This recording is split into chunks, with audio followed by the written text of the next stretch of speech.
സമസ്ത കേരള ജമിയത്തുൽ ഉലമ എന്നത് അത് നമുക്കറിയാം. അത് മഹത്താവുന്ന വിശുദ്ധമാവുന്ന ദീനിൻ്റെ ഒരു പ്രസ്ഥാനമാണ്. അത്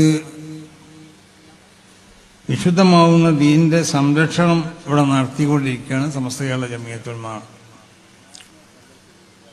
ഭൗതികമായ എന്തെങ്കിലും താല്പര്യങ്ങൾക്ക് വേണ്ടി സംഘടിപ്പിക്കപ്പെട്ട ഒരു പ്രസ്ഥാനമല്ല സമസ്ത കേരള ജമിയത്തുൽ ഉലമ. അപ്പം ഇന്നിപ്പോൾ ചില ആളുകളൊക്കെ പറഞ്ഞു, ഇപ്പം കാന്തപുര അബൂബക്കർ മുസ്ലിയാർ സ്ത്രീകളുടെ സംബന്ധിച്ച് ഒരു മതവിധി അദ്ദേഹം പറഞ്ഞപ്പോൾ അതിന് ചിലരൊക്കെ പിന്തുണച്ചു എന്ന് പറഞ്ഞു.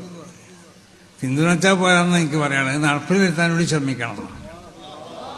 അത് നടപ്പിൽ വരുത്താണ്ടല്ലോ അവരവരുടെ. അപ്പോൾ മതവിധി പല ഉസ്താദന്മാരും പറയും. അത് പറയുമ്പോൾ അതിൻ്റെ ഇതിലേക്ക് കൊഞ്ഞനം കാട്ടുകയല്ല വേണ്ടത്.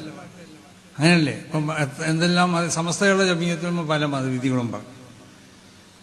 അതിനൊക്കെ പരിഹസിക്കുകയും അതിനെതിർക്കുകയും ചെയ്യുന്ന ആളുകൾ തന്നെ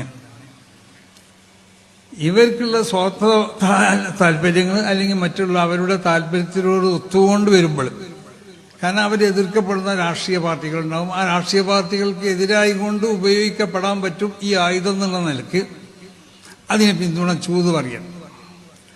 എനിക്ക് അവരോട് പറയാനുള്ള പിന്തുണച്ചാൽ മാത്രം പോരാ.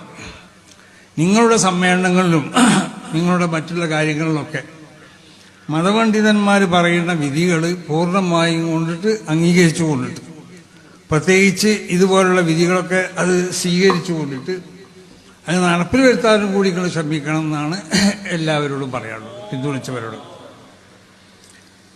അപ്പോൾ പണ്ഡിതന്മാരാകുന്ന നമ്മളെ സംബന്ധിച്ചിടത്തോളം ഒരു വലിയൊരു ഉത്തരവാദിത്തമാണ് നമുക്കുള്ളത്.